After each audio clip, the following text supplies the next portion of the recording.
పండగైనా సంబరమైనా మీ ప్రతి సెలబ్రేషన్కి only choice Vega jewellers. Exclusive bridal jewellery offers. Shop now.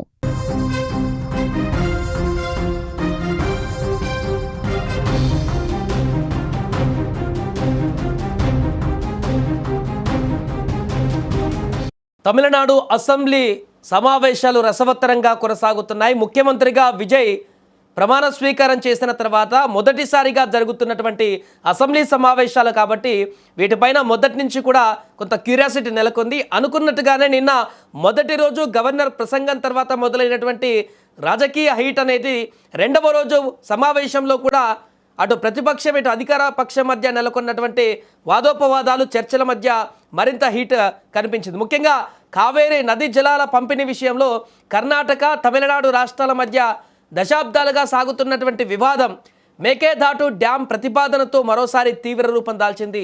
Karnataka ప్రభుత్వం కావేరీ నదిపైన మేకేదాటు వద్ద కొత్త డ్యాం నిర్మాణానికి జరుపుతున్నటువంటి ప్రయత్నాలను తీవ్రంగా వ్యతిరేకిస్తూ ఈరోజు రెండవ రోజు అసెంబ్లీ స్టార్ట్ అయినప్పటి నుంచే ఉదయం తమిళనాడు అసెంబ్లీలో ముఖ్యమంత్రి విజయ్ ఒక కీలక తీర్మానాన్ని ప్రవేశపెట్టారు.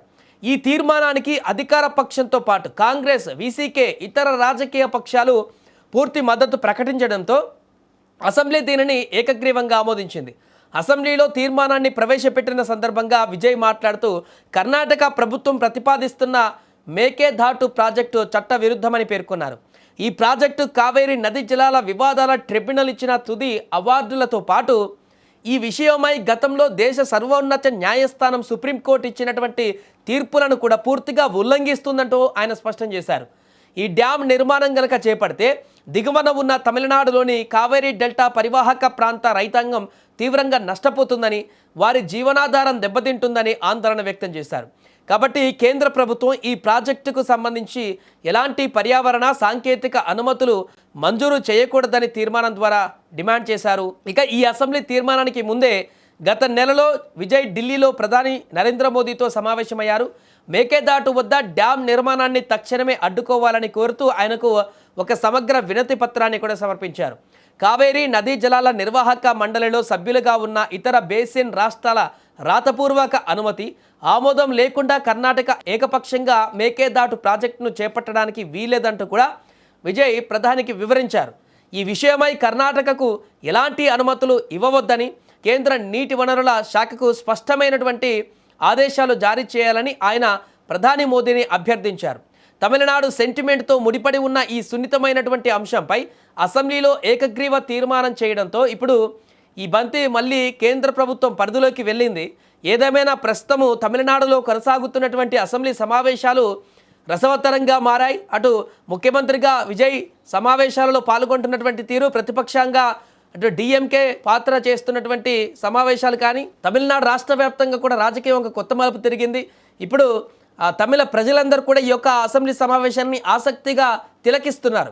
మొదటిసారి అసెంబ్లీ సమావేశాలు జరిగాయి కాబట్టి ఇక్కడ విజయ్ ముఖ్యమంత్రిగా ఉన్నప్పటి నుంచి ఈ సమావేశాలన్నింటినీ కూడా చాలా క్యూరియాసిటీగా చూస్తున్నటువంటి సందర్భంలోనే తాజాగా ఈ యొక్క కావేరీ అంశాన్ని మొదటి రోజే, అంటే నిన్న గవర్నర్ ప్రసంగం కాబట్టి అది దాని తర్వాత పెద్దగా చర్చ ఏం కొనసాగలేదు. ఈరోజు రెండవ రోజున ఇక తీర్మానాలు కానీ మిగతా వాటన్నిటి అంశాలకు సంబంధించి ప్రసంగాన్ని సమావేశాలు కొనసాగించారు కాబట్టి దాంట్లో ఫస్ట్ ఐటమే కావేరీ జలాలకు సంబంధించినటువంటి నినాదాన్ని తీసుకొని దానికి పూర్తి స్థాయిలో తీర్మానాన్ని చేసి కేంద్ర ప్రభుత్వ పరిధిలోకి ఈ అంశాన్ని వదిలి పూర్తిగా కర్ణాటక తీసుకున్నటువంటి ఆ నిర్ణయాన్ని అడ్డుకోవాలంటూ కూడా చెప్పడం అయితే ప్రస్తుతం తమిళనాడు రాజకీయాలలో హాట్ టాపిక్గా మారింది. கர்நாடக அரசின் செயலுக்கு தனது கடும் எதிர்ப்பை இப்பேரவை தெரிவித்துக் கொள்கிறது.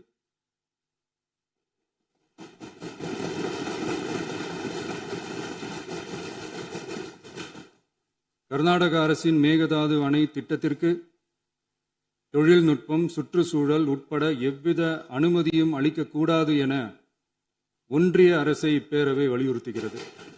முதலமைச்சர் அவர்களே, அமைச்சர் பெருமக்களே, சட்டமன்ற உறுப்பினர்களே, நம்முடைய தமிழ்நாட்டு விவசாயிகளுடைய வாழ்வாதாரத்தை